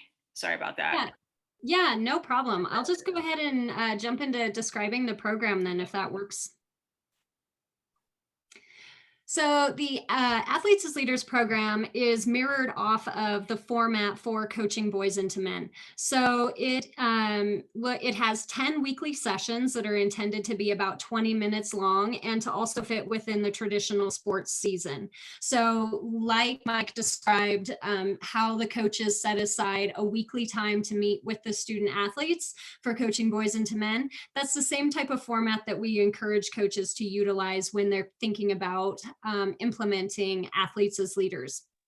So one of the unique things about athletes as leaders, though, is that the person who is facilitating the program is intended to be a female identified coach or mentor or community advocate. And this was very specific in the design of the program. They figured that since, these are female identified student athletes who are talking about very female specific topics, that it would probably best be facilitated by someone who also identifies as female. So for a lot of the teams that we work with here in Wyoming, we often have male coaches for female sports teams. And we're able to work around that because we often encourage them to have a assistant coach who might be female identified assist with it. Or if they don't have that, we say, well, this is the perfect opportunity for you to partner with your local community resources, your local community domestic violence shelter, or rape crisis center, and have them come in and help facilitate these sessions. It's a great way to build those partnerships that you might have within the community, but it also kind of helps the coaches who often feel a little overwhelmed with the content. They might think, well, we're not the topic experts here. And so we can say, well, your community partners are. And so this is a really good opportunity to bring in one of those community partners to help facilitate the program.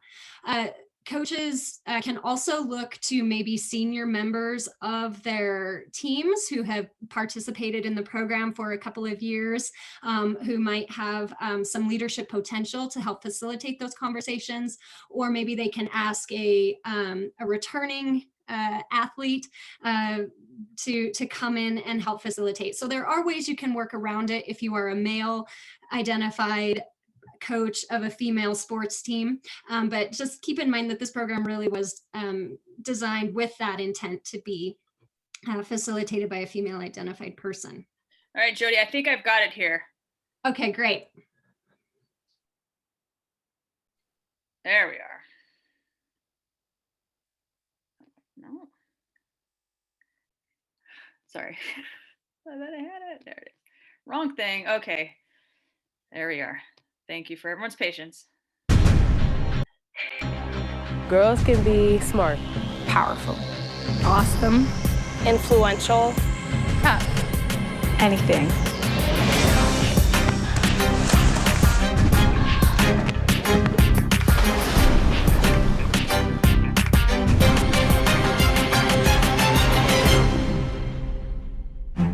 The term like a girl, I myself have probably used that before, like, oh, you're doing this like a girl, or like be a man, or like man up. It's important to change the connotation that comes along with those phrases. You still hear that like a girl, and it's not really taught that that's wrong, that girls, what is like a girl? Like a girl is awesome, because girls are awesome. Those sessions are a great bonding experience for everyone, and we're having just a normal conversation about things that happen, in everyday life and things that are difficult to talk about in other situations, but it makes it a really comfortable space. It's a program for athletes to talk about gender stereotypes and what they can do to change how people think of women and girls. We talk about female empowerment when a relationship isn't a healthy relationship and what respect looks like. Inequalities between men and women and how women have these stereotypes that are being thrown at them and these labels that we kind of have to deal with. You sometimes don't have to really follow them, and you can break out of your stereotype and labels and be who you really want to be. It's just important to be hearing that in high school, especially when that's like most relevant.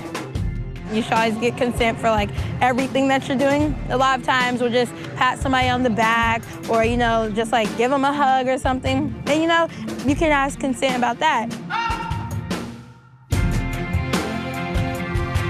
It's definitely brought the team together, and it's been able to do that in a way that I don't think any other type of team bonding could do, because it's a deeper level of interacting with each other. It's a good support group just for girls just to talk about what they want to talk about without other people judging them. It's taught me not to let somebody tell you what you can and what you cannot do because of your gender or who you are. I think it is important because most people look up to athletes and think that they're a role model that they can follow. There aren't a lot of programs like this in other schools, and I really think it's important you teach girls about all the stuff that affects them and for them to be able to grow and lead. 1, 2, 3, pull-ups!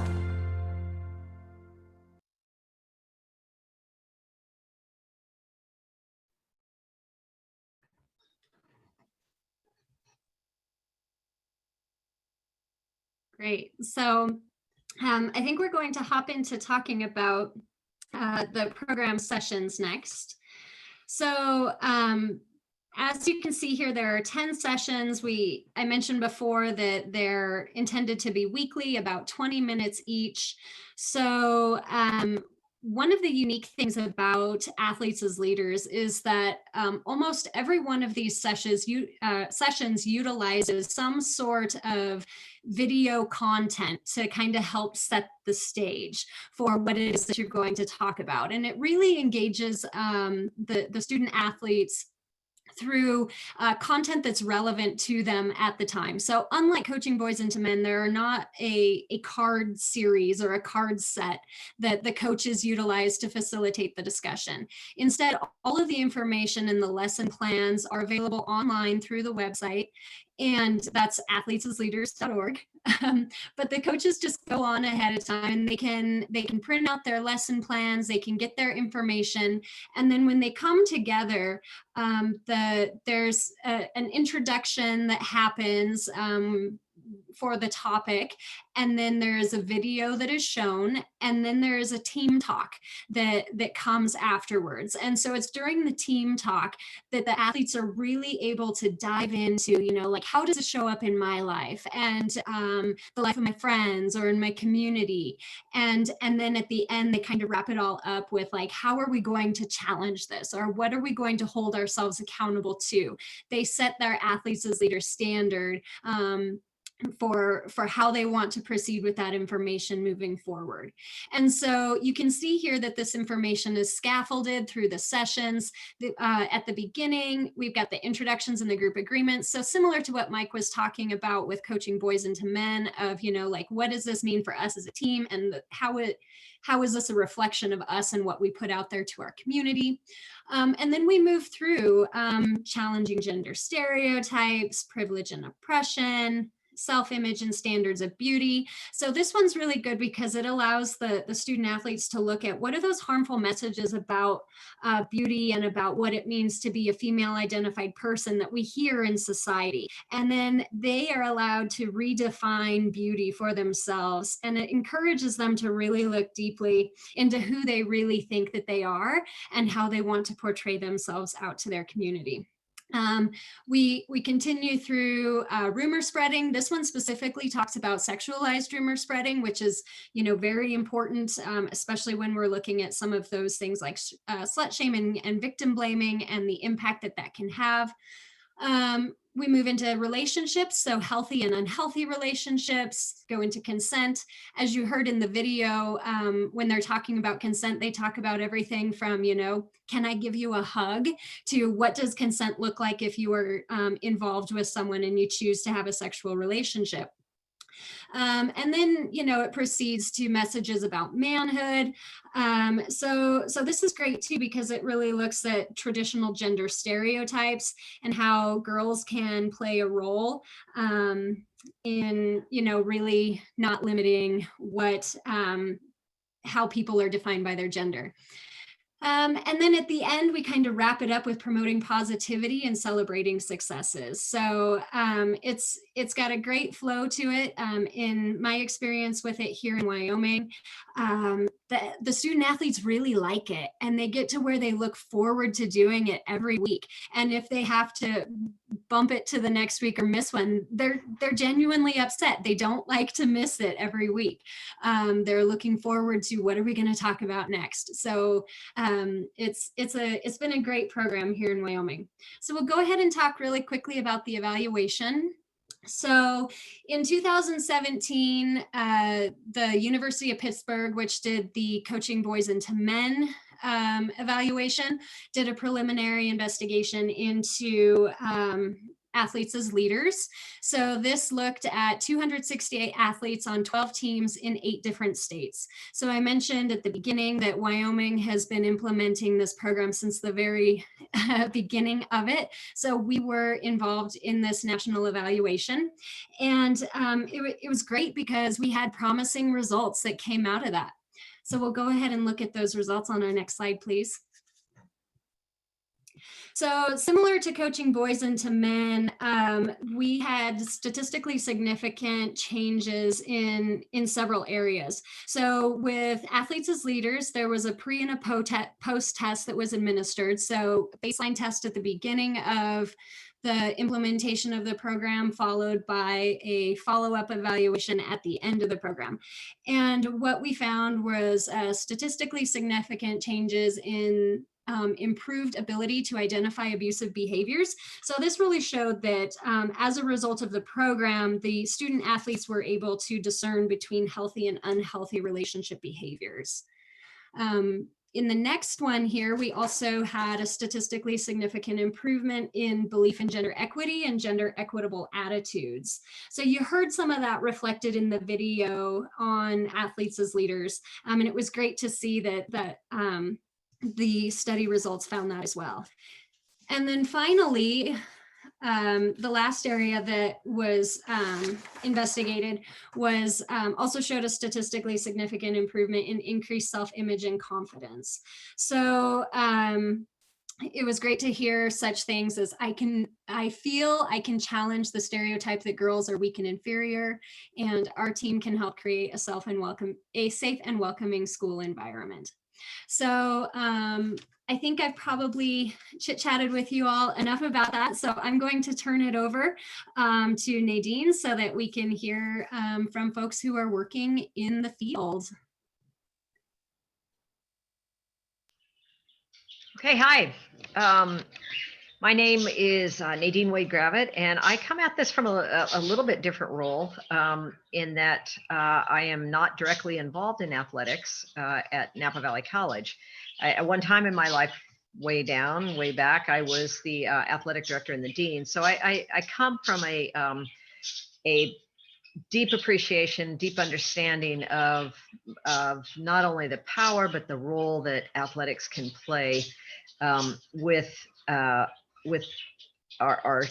our young people coming up. We're a community college at Napa Valley College, and so most of the people that we work with are between the ages of 18 to 22, 23, 24 sometimes. If you look at our women's golf team, so in the past we've had 60-year-olds in golfing, so that's always been fun.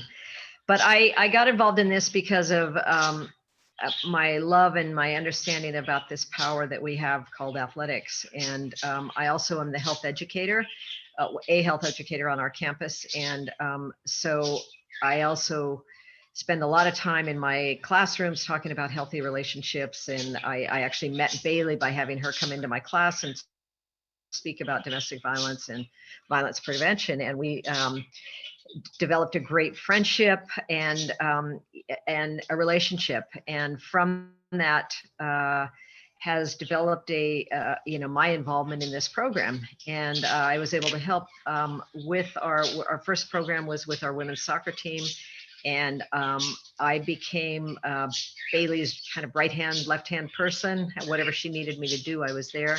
I also see that I became an advocate, and I'm a very hands-on person. I know all of the athletes. I go to all of our events. I just absolutely adore it. But by going through this program with the athletes, it gave them another person on campus. We have a really supportive athletic department. We have from our dean, I think he's here today, to our, and don't downplay these people, but our athletic trainers, our equipment managers, our athletic secretaries and administrative assistants, they all play a part in helping us to shape these young men and women in our programs. And so I see myself as an advocate. And as a result of our program that we ran, I clearly had better relationships with our athletes. And when we really focus working on changing our norms and by our social norms. And we started with a women's team. We're looking forward to moving to men's teams as well. And but looking at how we can establish behaviors and understandings that will really empower these young athletes to make changes. And everything from celebrating diversity to developing empathy and then giving hard skills about, okay, what are you going to do if somebody that you're at a party and somebody says something, or you see something that is not going in the right direction? What are you going to do? How are you going to handle that? And it was great because in 15 to 20 minutes of once a week interactions with our women's soccer team, and I know Carolina is going to talk about this, but we were able to have these wonderful, enlightening dialogues. And Bailey and I would ask questions, but really they took over. And that's the power that I loved with watching them become stronger and stronger in their voice. And I think that was one of the roles that I see myself and continue to see myself in, is helping to guide and direct that social change, a difference, as well as kind of changing their mindsets from, fixed to growth mindsets, if we were to use psychology terms.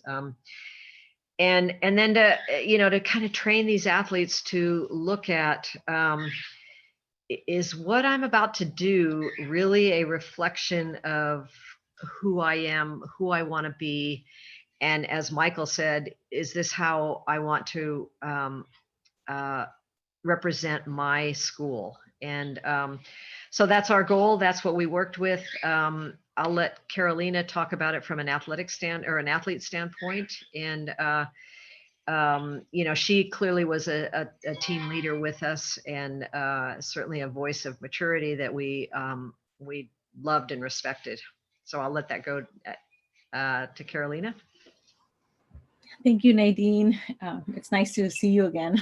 Nice to see you as well. Hi, everybody. I've been listening to everybody talk about this, and I'm really excited to be here. I'll give you a little background about myself as well. I attended Napa Valley College with Nadine as actually one of my teachers in one of her weight training classes in 2019. I think so. Mm-hmm. I became a student there once again, and decided to join the soccer team. I've been an athlete since, I guess you could say, elementary school. I used to be on the track team. My school had a track team in elementary school, and I did soccer in middle school and high school as well. So honestly, I thought my soccer career was over, but when I went back to college, I learned that we had a soccer team, a women's soccer team, and this team was actually run by a female coach, which I had never experienced. I've always had male coaches, and it's always been very separate from what the girls talk about in the team and what the coach talks to us about. So also I'm a mother. So jumping into a team as as a student, as a mother, and with a bunch of other responsibilities, was difficult. But on the bright side of it, like, it was an opportunity to form like another family, and that's what it started being. And when Bailey came into our lives, doing the sessions with us, I think we welcomed it like pretty well.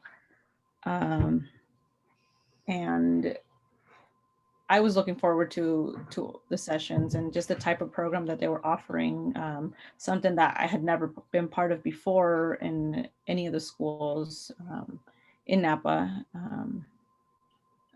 I was raised in Napa, so I went through the school system there, and I'd never heard of a program like this before. And to be part of it in community college was, I was very grateful for it. I also wish that I would have had something like that available to me and my other, classmates in high school and maybe even middle school. I think we talked a lot about hard conversations that are necessary because these topics are happening in our lives, even if we're not talking about them. And just starting a conversation really opens you up to finding that person that you trust and that you can go to with, something that you noticed, something that you observed in your life, or something that you yourself are going through.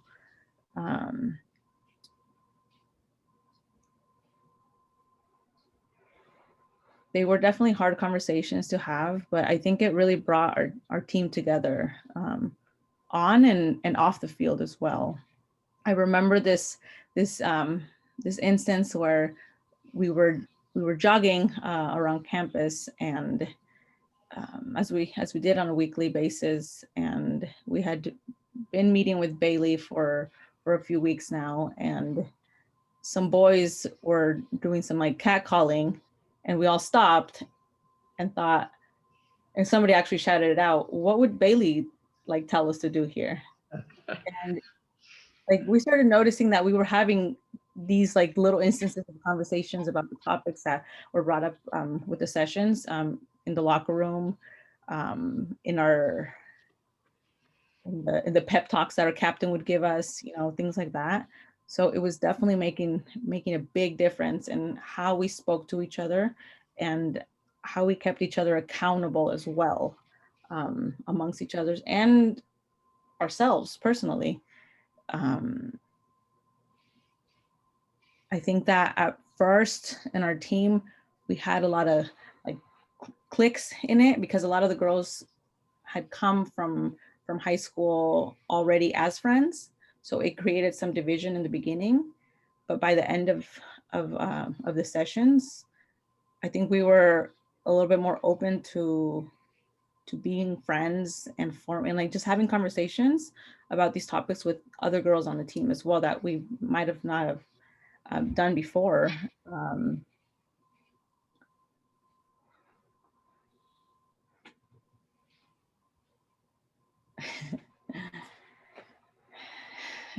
On a more like personal level, I think that I formed a great relationship with Bailey, and even like to this day, we keep in touch every once in a while. I'm grateful for the experience that I got to go through with the sessions and just learning more about what it looks like, because I myself went through an abusive relationship prior to joining the soccer team. So at this point, like I learned a lot, and now I'm able to implement it on a daily basis. I'm a big like teaching moment kind of person with anything and everything.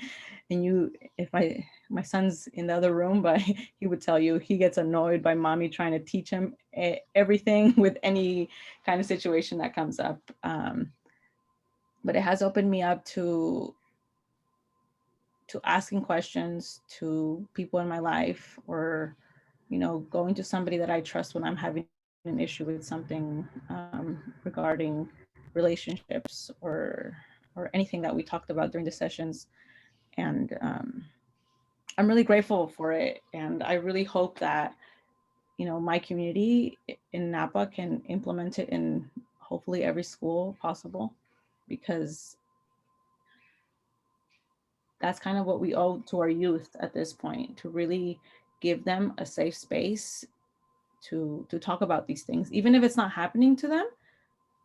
But that way, like you guys have said before, like not being an inactive bystander, which is what, I know that I had been before, as a younger girl, noticing things and just like, oh, is that okay? Nobody did something about it, so it must be okay. And that's the only way that I was able to learn about what a healthy relationship looks like. And that didn't help me in my personal relationships. But now as an adult, I'm grateful that I can implement those things in my current relationship, and it gives me more courage, and I feel stronger as a woman, and as a mother, as a student. So because all these lessons can be implemented in your everyday life, and I really hope that these programs come to our communities and are expanded, nationwide, worldwide, as I've heard so far. And that's really, really exciting for me, because I want my son to be part of something like this as well. But yeah, I don't know what else to share with you all, but I'm grateful for this opportunity to talk about my personal experience and to really hear about like the future of these programs. So you can see why Carolina was a team leader for us in how the character that she represents. It's fabulous to see you again. One other quick thing I'm going to, sorry, Bailey, just a moment for coaches that are considering this.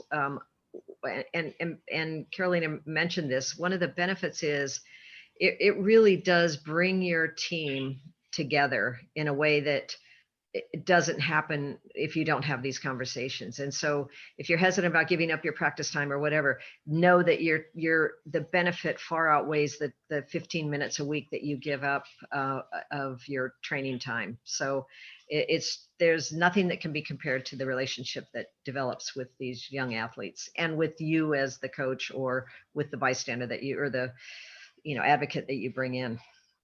And with that, I'll be quiet. Thank you so much, Nadine and Carolina and Michael and Jody and Jesse and Brian for everything that you've presented today.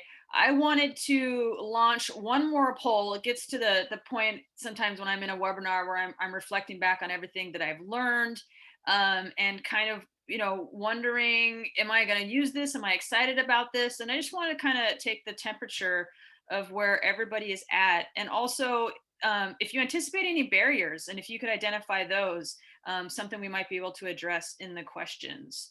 So I'm going to launch the poll now. Just take a couple seconds there. I know we're getting a little bit short on time.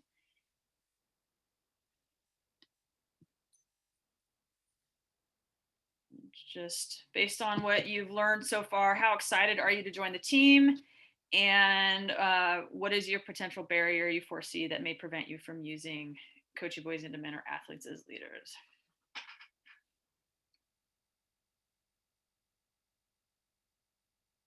So I'm going to close the poll here in just a few seconds.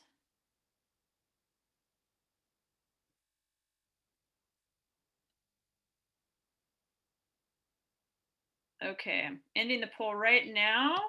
We'll just take a look here, and it looks like, oh my God, yes, I want to learn more. Everyone is super excited, as I was hoping, and fitting this into the team schedule or practice time, which is a common thing that I would be able to work with you on. We're totally flexible in getting this program off the ground.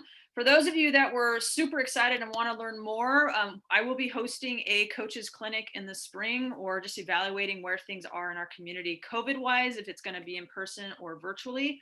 I am happy to meet either in person or virtually with anybody to talk more about this. You can check out coachescorner.org, athletesasleaders.org, and napanews.org/sport will give you information about the News About Sports program we're doing here. And at this point, I just wanted to open it up to Q&A, and just looking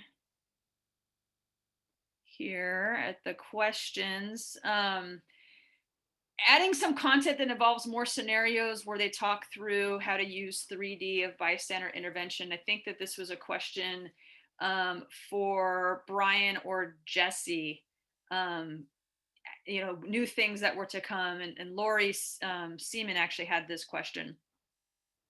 So just something more specifically about scenarios. Is that something that you guys see on the horizon as far as bringing into the program?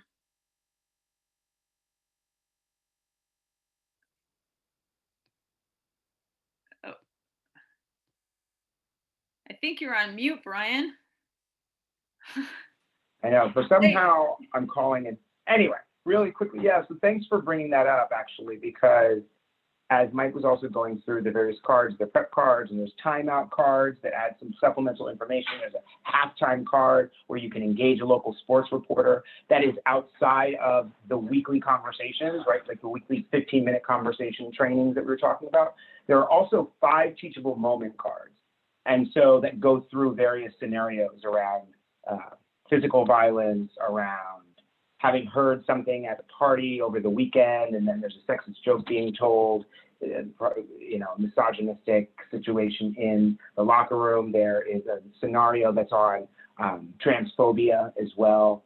And so looking to expand some of that work, yes. As far as the specifics around the 3Ds of bystander intervention, we actually talk about it with 4 different areas around direct and indirect, and then protocol, as well as then the protocol really piece is really about talking to your and distraction is about talking to your coach. So I'll just quickly just say that the core intervention for both programs when we talk about it is not necessarily direct intervention, right?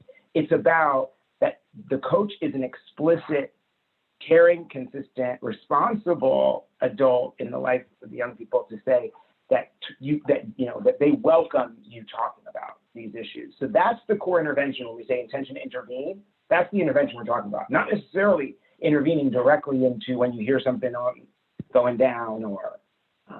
And what we found as well, particularly with coaching boys and men, and even athletes as leaders, is that which we didn't even really plan for this, is that the guys, for example, will say, oh, boys to men. They don't need to have all the language, right, about what happened on Friday night with Veronica at the party. And it's not like, hey, John, you shouldn't be saying that in the locker room. No, all they need to do is say, hey, man, boys to men, boys to men.